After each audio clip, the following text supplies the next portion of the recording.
don't get caught up. Too many property managers get caught up in trying to be the cheapest in town. And, they want to have the cheapest management fee, and they want to have the cheapest, leasing commission or whatever and that's what they're just trying to, be the cheapest. Offer the greatest value, and approach your clients in a way that says, I will make you more money.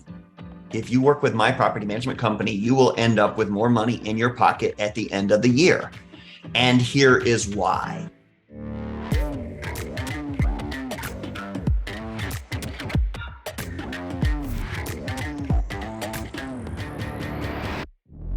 How are companies, creating revenue? What are ancillary revenue sources? What are ancillary businesses? What are ways of building exciting revenue? We can and probably certainly will talk about resident benefits packages at some point, but there's going to be more than that here, which is pretty cool too. So I'd love to, as a quick way of getting oriented, for those who don't know many of our esteemed panelists from other conferences or events they've been tapped to speak at.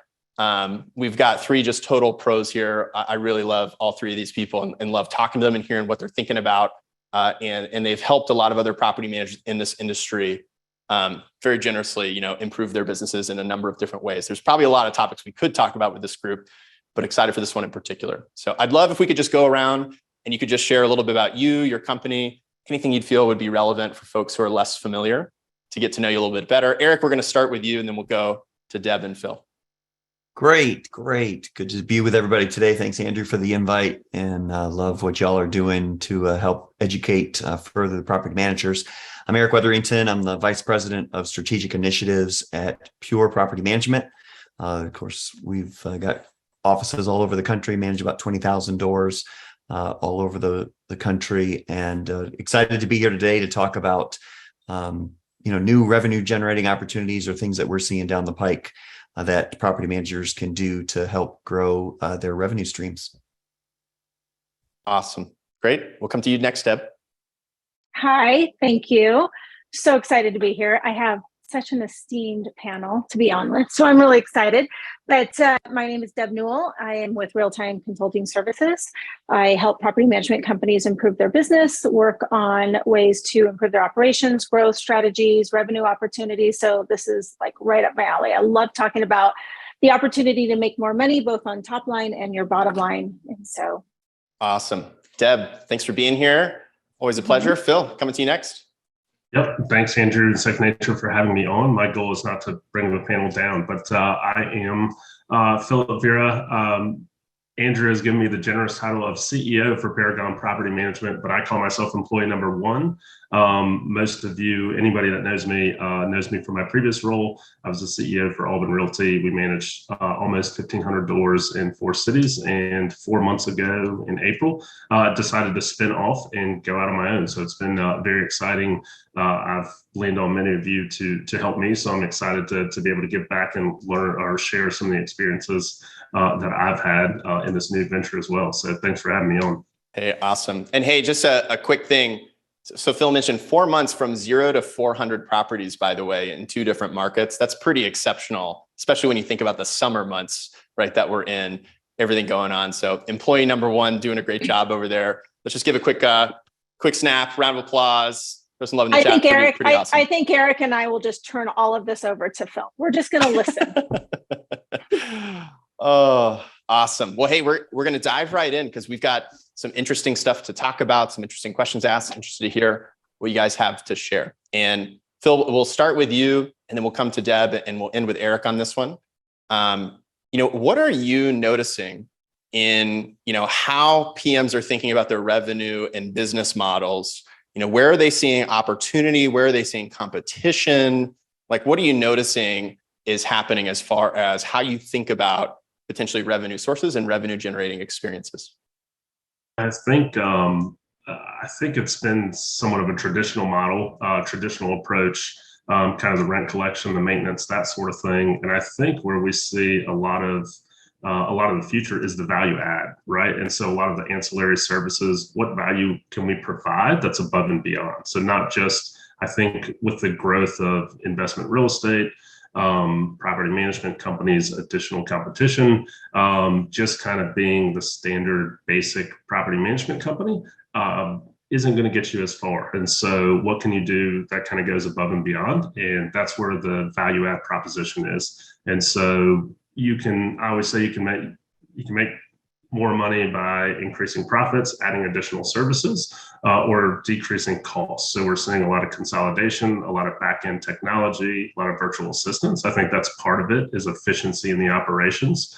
How do we get efficient there? And then the other piece is, what value can we provide? And so there's anything from resident benefits packages to pest control, investor benefits packages, preventative maintenance, landscaping services. Those are a lot of things of the ease. And I think a lot of that is stemming from the culture. Our average resident, the average age of our resident, and our investor base. I think we're used to the traditional investor of being like the 55 plus year old kind of retiree, that sort of thing, or somebody headed into retirement. We're seeing a lot of younger 25 to 35-year-old investors.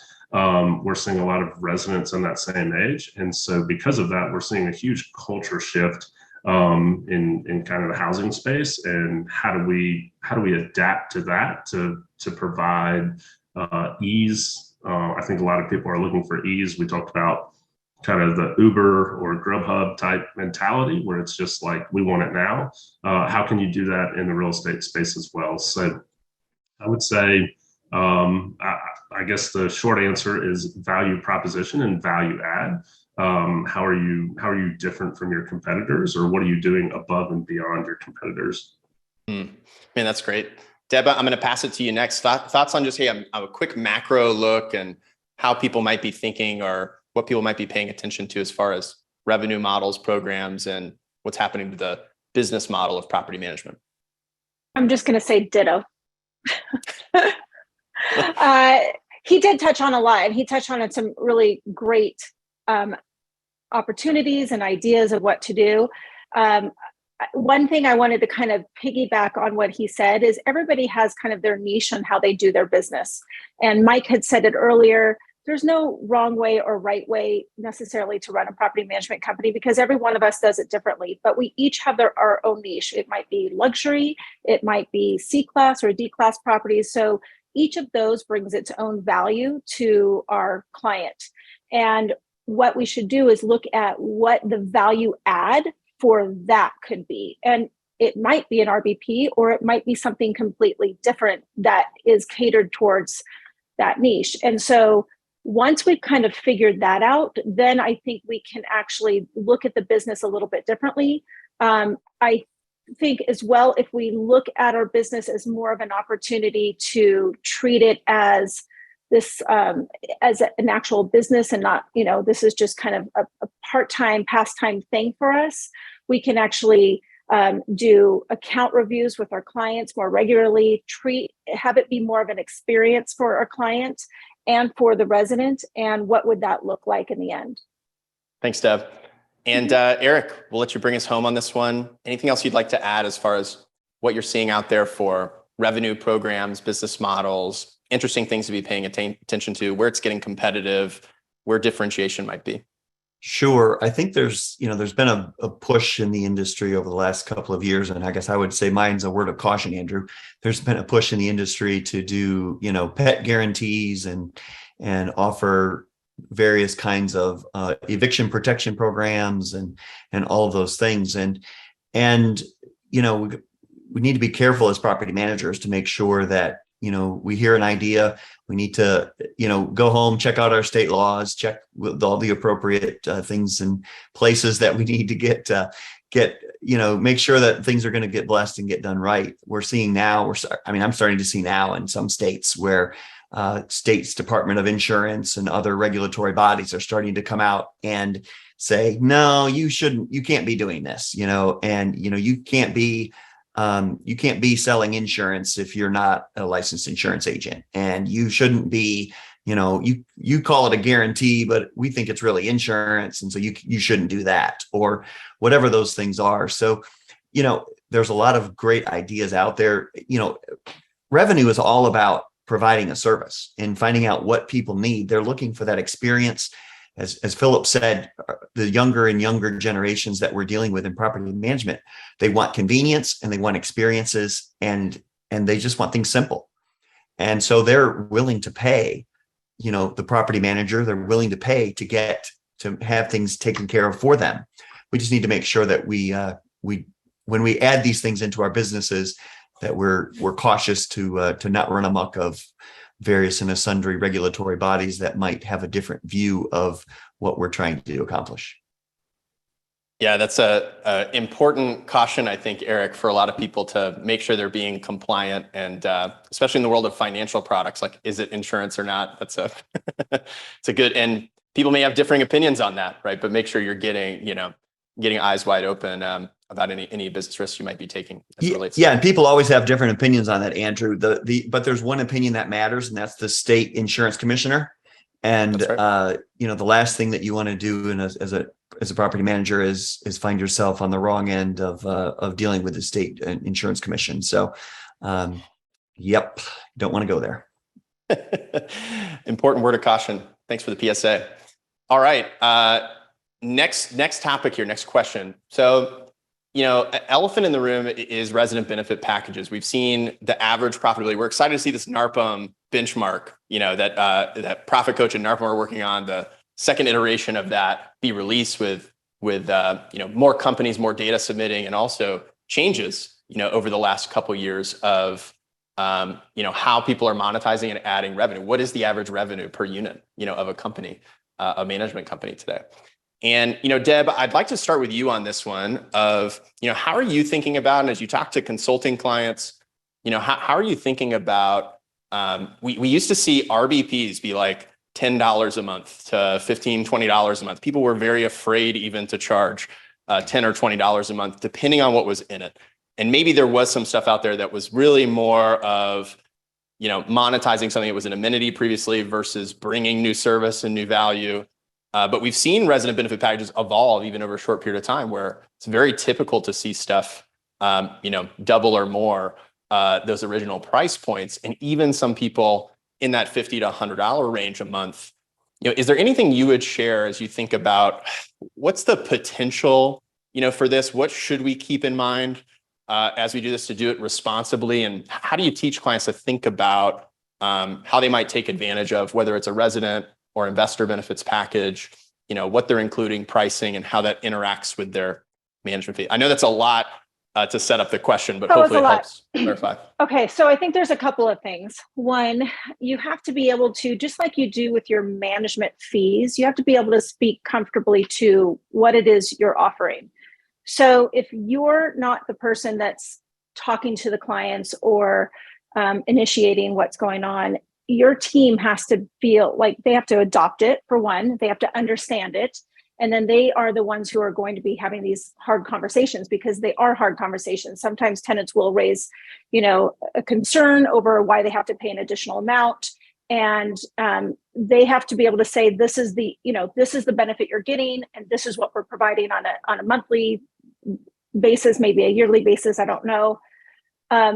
That's got to be first and foremost, because if you can't get your team involved and adopt what you're doing, then it's kind of a whole moot point. Already people think that we, charge a lot for management fees, and that we're raking in all this money. So I think we want to be careful, because you can really have a lot of add-ons. And at some point you could have more add-ons than you can have everything else. So what is that benchmark going to be? And I think we have to figure out what our break even is, what we're looking at making, and what our profitability, what we want it to be. And then how can we execute that in a way that is digestible for everyone involved, both for our owners and for our residents and for our team. Because again, the team is the one who's having to manage all of this and really execute it. And if they can't do it, then we have to kind of go back to the drawing board and figure out what it is. And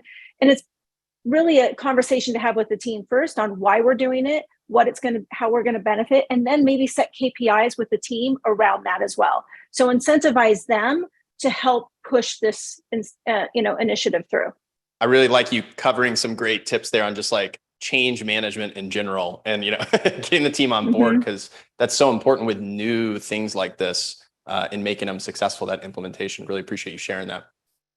Eric, I want to come to you next. What are your thoughts on, you provided some caution to start, like what else do you think people should be thinking about, or, requirements? And when I think about what programs am I adding, what revenue sources am I adding, what requirements do I have, what considerations or tensions might I have in place as I think through that and doing that responsibly? Really understanding who your audience is, who are your owners, what are their needs, what are they wanting you as a property manager to provide, but even even beyond that, what is it that they're not thinking about that is a pain point to them? They may not know how to articulate, or they might not think of you as the property manager as being able to provide X, but it's a pain point for them in owning that investment property. And so, uncovering that. And then on the residents, it's the same thing. Understand, again, if you have if your portfolio that you're managing is predominantly Class C properties, and your average rent is $600 or $700 a month, it's going to be really difficult for you to tell a tenant that they're going to have to pay you $50 a month for a resident benefit package. I'm just throwing out a number. But, and so you've got to really understand your audience, understand what your client base is, what their makeup is, and then figure out what are the things that, that they're already paying for, or the services that they need, or the things that they want, and then craft solutions around those issues. Can I add something to that, Andrew? I think, Please. Eric, what Eric is saying is spot on. It comes back to the expectations, what our clients are. So if they have preconceived expectations on what they want from us, we need to find out what those are right away. And we may not be a good fit for them, and that's going to be okay. But we want to make sure that we're meeting their expectations as well as they're meeting our expectations. We have to set the boundaries for them in addition to setting the boundaries for our residents, because this is about the experience, and we're going to fail immediately if we haven't met whatever expectations they have of us that we didn't ask about. So that's on us if we don't find that information out first. And Andrea, as I was researching resident benefit packages recently, I came across a company in Georgia, in Atlanta, that's a low income housing, and that's what they specialize in as a property management company.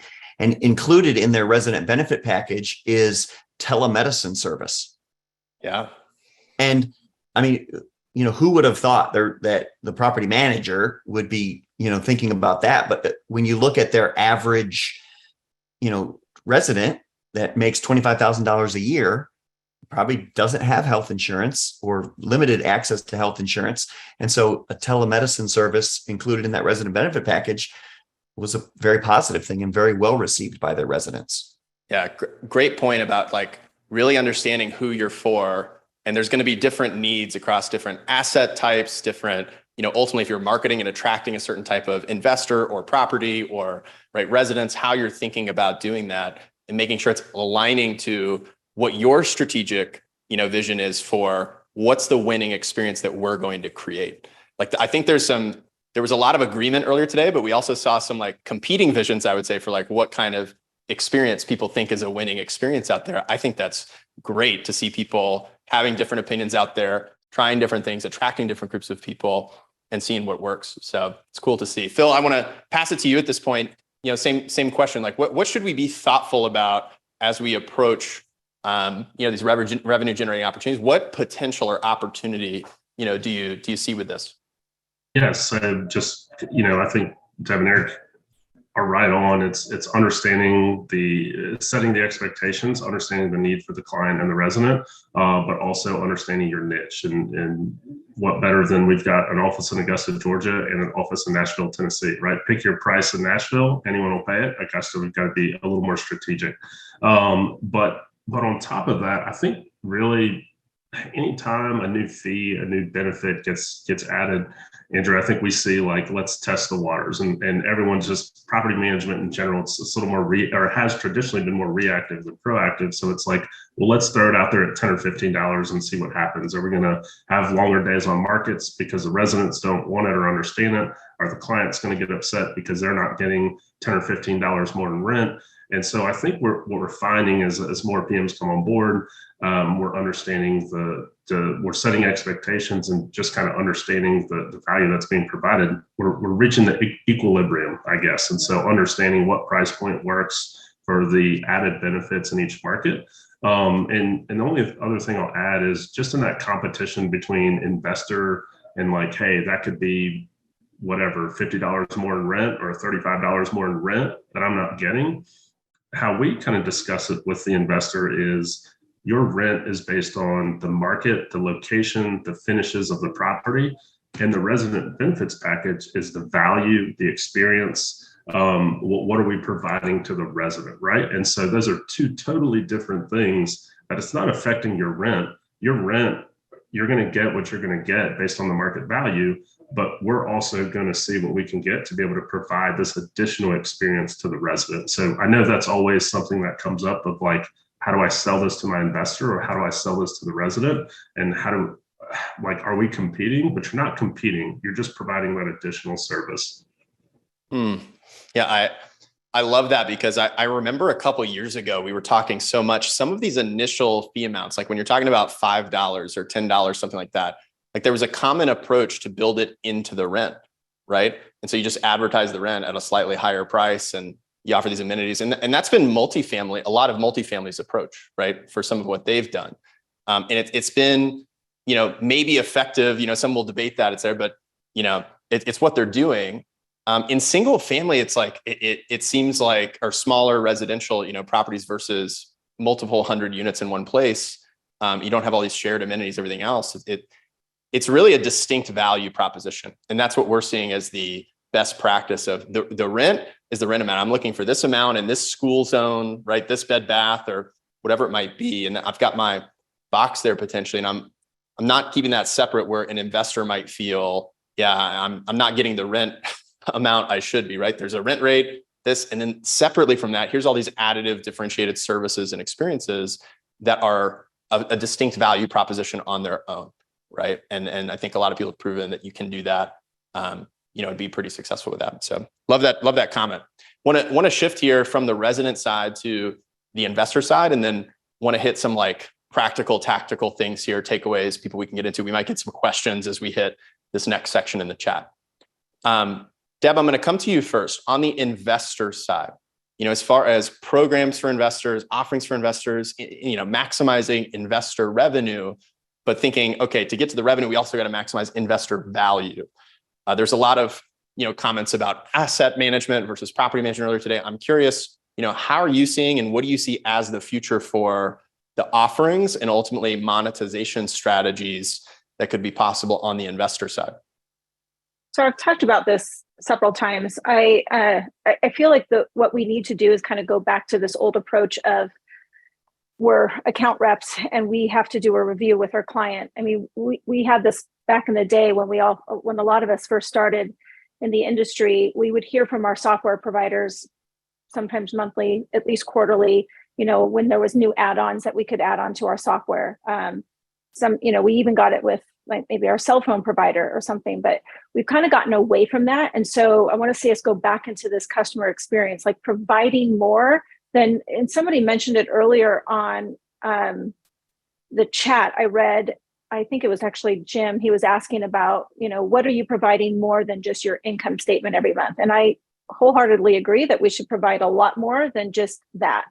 But again, going back to our investor, what is it they're expecting from us? And can we provide that? Can our software provide that? Is that something that we can do? So maybe giving them more of a packet. That's what multifamily does. Multifamily is really good about, they provide a whole packet. It talks about their marketing strategy, what they're doing for listing these properties, what are the delinquencies, what's the maintenance been, like providing a bigger picture, because investors are becoming a little bit more savvy into what they're putting their money into. And so we should treat it like a financial advisor and, give them more of a report And then maybe every quarter kind of doing this accountant review, looking back and saying, here's how much you spent in maintenance, and here's what we need, here's what we're budgeting, which is something else that we've talked about earlier. And that's really important as well. Looking at this differently, and what can we provide that level of service, and is that in our wheelhouse to do? Awesome. Thanks for getting us kicked off there, Deb. Phil, if I can come to you next, then we'll go to Eric after that. Yes, so just recapping the question, Andrew, just kind of what we're seeing as the future of the investor experience in property management. That's right. Opportunities for value creation and monetization on the investor side. Yes, so I think the biggest thing that we see is with investors is setting expectations, communication, and transparency, right? And if we can have that, we'll generally have a good experience. I think with investors, what we're seeing is they don't really want to do anything, but they want to have all the information, right? And so if we can supply that to them, then they can be passive investors. It's when we don't supply that to them, or they don't know everything that we're doing for them, that the question arises, the phone rings, the emails come in. It's like, hey, what's going on here, et cetera. So definitely that proactive approach. How do we turn that into revenue, I guess? I think there's a lot of attention on the client, because we got to keep the client. We got to have the properties to be able to make an income. There's a lot of attention on the resident. I think it was like Helena that mentioned it earlier. We forget about the asset sometimes. Like, this is really the thing that's the revenue generator here, right? Someone's invested in a property. There's a certain class or grade of property that it is.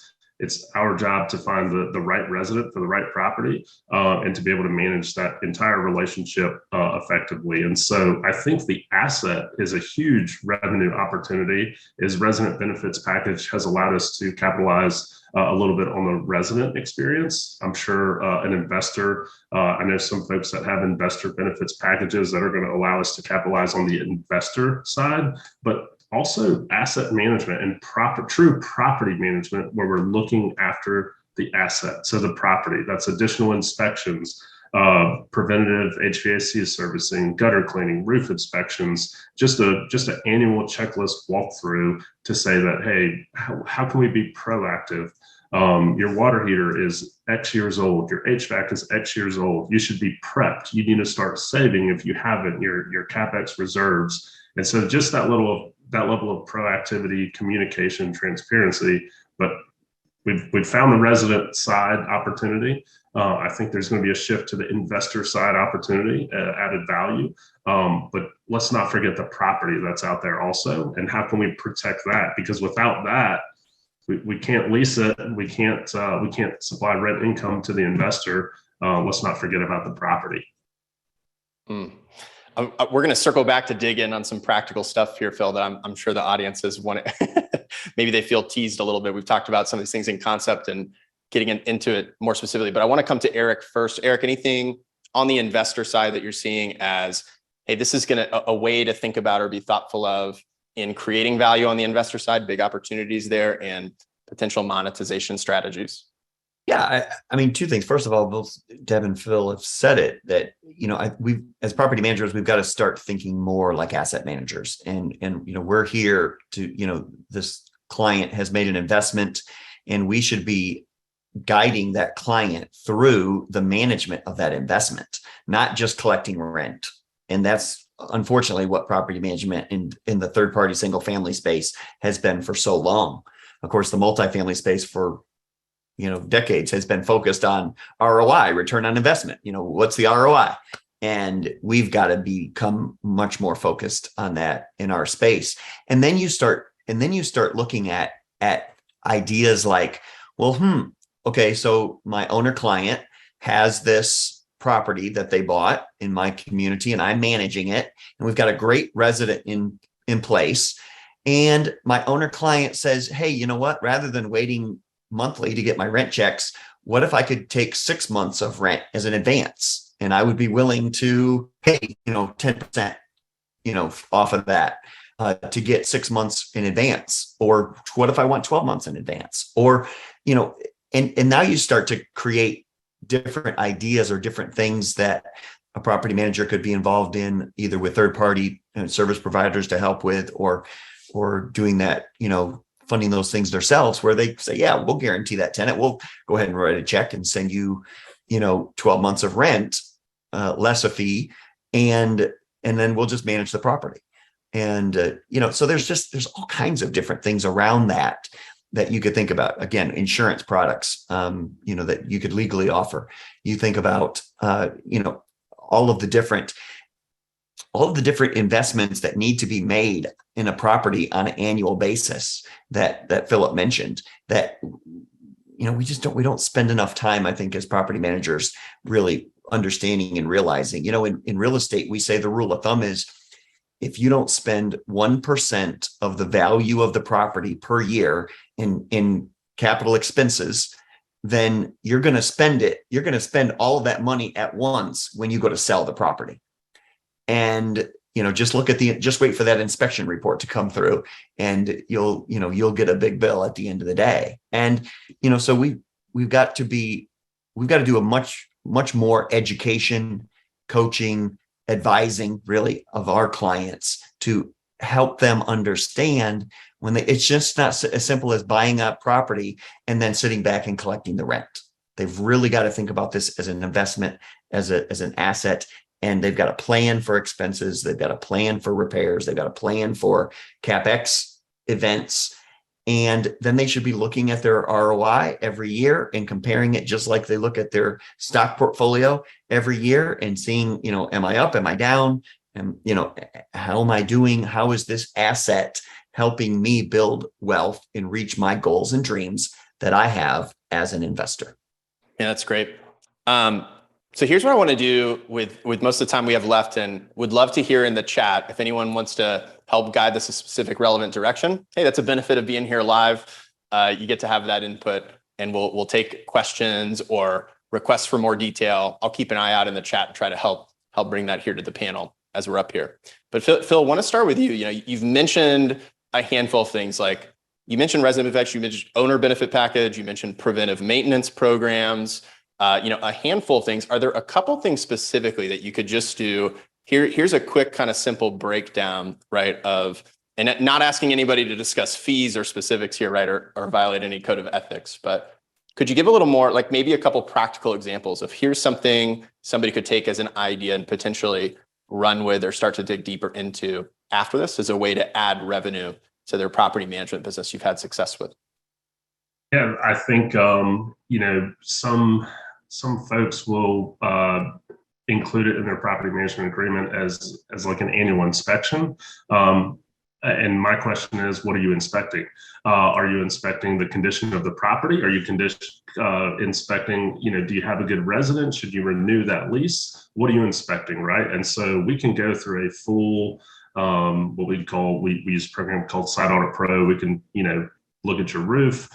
Do you have limbs overhanging? Do you have a lot of debris? Is that causing faster, deterioration of your roof?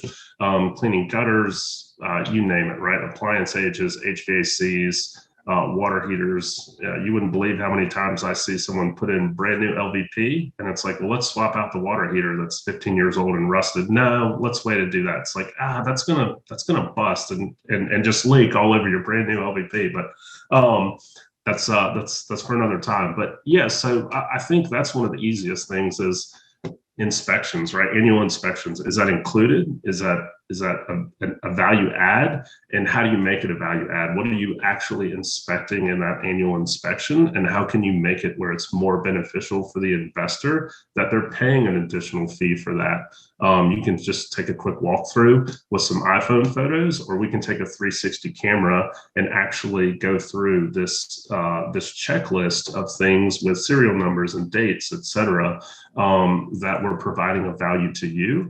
And we're being proactive and forecasting, once again, HVAC replacement, roof replacement, whatever the case may be, along with, is the resident taking care of the property? Should we renew the lease, et cetera? Yeah, that's just an easy one there. If I can follow up on this one just a little bit. So it sounds like, hey, preventive maintenance program and annual property review. We've got Phil Owen on here, by the way. I know On-Site Pros isn't nationwide in every market, but a number of people use them. to get some property awareness and very detailed reports, and as a way of doing things like this. I mean, it kind of takes me back to Eric's comment of saying like 1% of maintenance, you're going to pay for it. The question is when, right? And how. And it sounds like there's maybe an option to, hey, this could be included and it's part of our management fee, and we've got to market it and communicate it appropriately. But there's also an option to take it outside of the management fee, and do that differently. Like how are you approaching it as far as how you're structuring it, where you're structuring it, and why'd you choose to do it that way? I mean, it's an additional benefit right now. We'd like to get everyone on that, but I mean, we're investor based, right? We're not the accidental landlord or somebody that's moved away that's coming back. We're heavily investor focused, and so we want the responsible landlord that is aware of proactive maintenance. We sell it as you can pay for it now or you can pay for it later. Same thing Eric mentioned. It's always going to be cheaper now, right? When the property's vacant, when we do the initial renovation.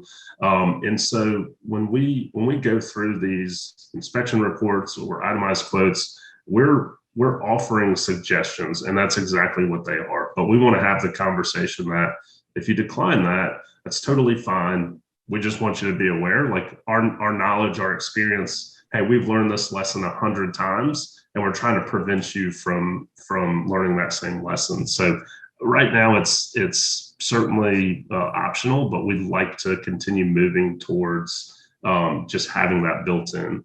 Awesome. Thanks for sharing that. Deb, wanted to come to you. Something practical, actionable. It could be one idea, it could be two or three, but enough for people to go on of like, hey, I can actually take some action following this on revenue programs. So I had the pleasure of speaking at the MELD conference, and my topic was how to make money in maintenance. Because for those who know me, I love maintenance and I love making money in maintenance. So I'm going to share one slide that I presented that just kind of, to your point, Andrew, it gave some ideas. This isn't going to be applicable for everyone, but you can kind of definitely get some ideas of some maintenance program things that you can do. Phil actually mentioned a couple of these. You've got, HVAC, you've got roof, you've got pest control. Like some of these things we do on an annual basis, maybe a semi-annual basis. Snow removal for those who live in the Arctic, and ice melt program, same thing. But these are ideas that we can put into an owner benefit package and then present to our investors as something that preventatively, how can we implement some of these services and ideas to really increase not just the revenue on the property management side, but also to preventatively take care of the asset. And because that's the goal, and budget those things into it. So in the end, we're presenting a full package that really increases the value over time of the asset and not just the immediate, need. Awesome. No, thanks for that. Thanks for sharing the slide. That was like on the fly there, Deb. That was great. You're welcome. Eric, I want to bring it to you. A couple practical, actionable ideas for folks here. Well, I mean, the thing that sticks out after listening to Phil and Deb, don't get caught up. Too many property managers get caught up in trying to be the cheapest in town. And, they want to have the cheapest management fee, and they want to have the cheapest, leasing commission or whatever and that's what they're just trying to, be the cheapest. Offer the greatest value, and approach your clients in a way that says, I will make you more money. If you work with my property management company, you will end up with more money in your pocket at the end of the year. And here is why. Because we're very responsive to maintenance issues. And if we respond to maintenance issues on time in a timely manner, then tenants will be more likely to stay in your rental property and pay their rent on time. And we're proactive about looking at these CapEx issues that some of the things that were on Deb's list. I don't know what snow removal and ice melt is. But things like gutter cleaning and things like, roof inspections. And down here in South Carolina, roof vent boots have to be replaced about every 5 years because the sun beats down on them so much and they crack and they deteriorate. And so, that's a proactive thing that if you're in the South, you could be doing for your owners, and that prevents roof leaks And man, anytime you prevent a roof leak, you've saved somebody, thousands of dollars. And so if we can change the thought process and the narrative to, well, I'm the cheapest property manager in town, to I am going to help you, Mr. and Mrs. Client, make more money, have more money in your pocket at the end of the year. And we can prove that with the data and the statistics and the results that we have produced for other clients. Then I think, you've got a winning situation. I think Mike Catalano threw a jab when he was talking about tenant versus renter versus resident earlier today, because Second Nature is very particular in using language like resident as opposed to tenant, or we say investor as opposed to owner. And Phil, this may be a tee up for you for something I don't think we've covered yet, but it's a big commitment to say I'm going to be an asset manager. I'm going to educate investors and do this kind of thing. But taking a lot of people from owner to investor based on education, program, et cetera, and thinking from that investor mindset of I'm looking to maximize, a financial result over time, as opposed to an owner, just like have something is where my kind of identity is. That may seem very subtle, and to some people, they may just think it's annoying and you're entitled to your opinion. We don't, we don't force ours on anybody else's, but that's a big reason we believe in that, because, some of these programs you guys are talking about, it can create great value, but you need a time horizon, right? On it that's long enough in order to create that value over time, right? That kind of relationship over time. And so, Phil, I think you were, whether it was chat or somewhere else, mentioning something you guys are doing kind of to that end. How are you guys approaching that? Yeah. So I think this is kind of an off-the-wall revenue generating idea, but outside of just resident benefit package, property, preventative maintenance, but something we've done that's worked really well for us and a lot of success is, I think so many times property managers, we got to learn how to value our time, right? And what is your time worth? And one of the benefits we have is I'm an investor myself. I've learned many hard lessons over and over, but I've also got to see firsthand with, managing hundreds of properties that just repetition, right? So we've done it over and over again. We've learned what works. We've learned what doesn't work. We have different personalities of clients. Some are the thrifty ones. We see how that goes. Some are the preventative maintenance people. We see how that goes. So we have a lot of knowledge here and experience that we can share with others.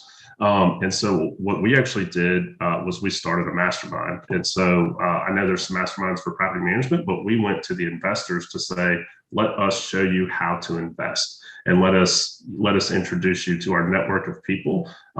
This works a lot with out-of-state investors. So we actually get paid a monthly fee. We get on Zoom calls. We walk you through how to burr a property, how to buy your first investment, what to look for, how to build your team. It doesn't have to be with us. You can invest anywhere else in the country, but we're trying to teach you how to vet these people. And so as a revenue generating idea, we're getting paid to teach people how to look for an agent, what to look for in an investor agent, how to vet a property manager, whether it's us or someone else, or maybe we know Deb or Eric and their locations, and we can refer you over. And here's your instant team. And so they're paying for a lot of the value and relationships that we've created.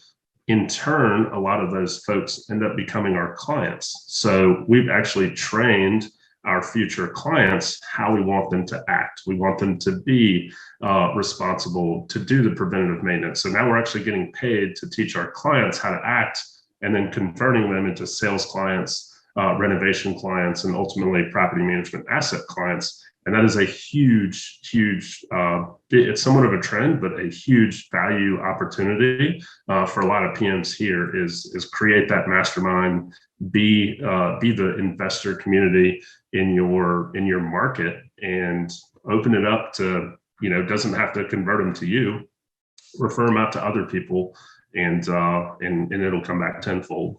And Phil, we found, if I can piggyback on that, we have found that our team loves the interaction with our owner clients and with our residents when it's not about a water pipe just burst. We need you to send us a $1,500 for this repair. We had a cold shower this morning.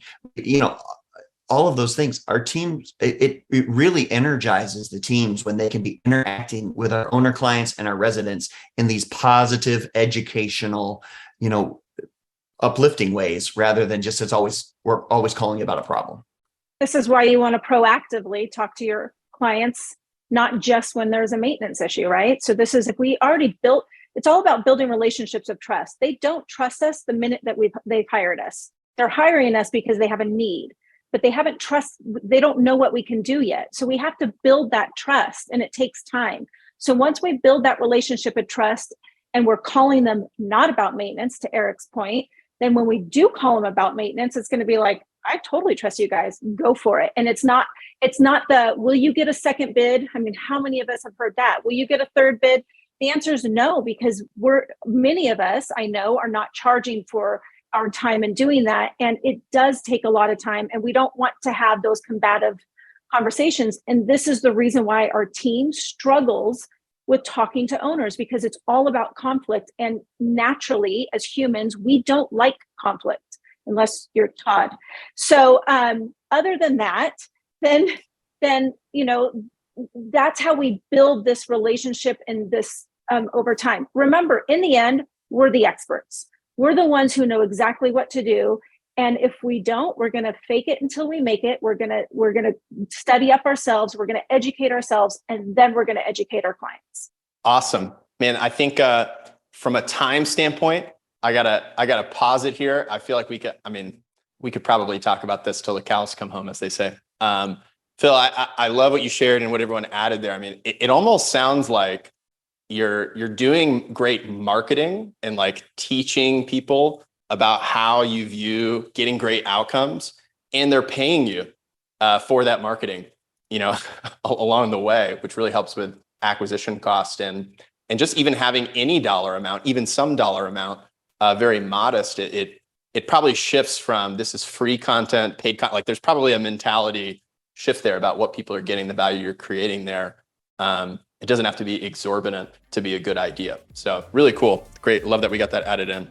Here's what I want to do. I want to say thank you again to this panel. Phil, Eric, Deb, really appreciate you all generously giving your time here today, your expertise, what you shared with us. Super appreciated. That's all for today's Triple Win Property Management Podcast. Thank you so much for listening. Thank you so much for sharing a piece of your life with us. We do not take it for granted. I also want to give a shout out to Carol Housel for everything she and our team does to make these possible. It's crazy to think about over 5,000 professional property managers have pressed play on episodes in season 1 and season 2 now.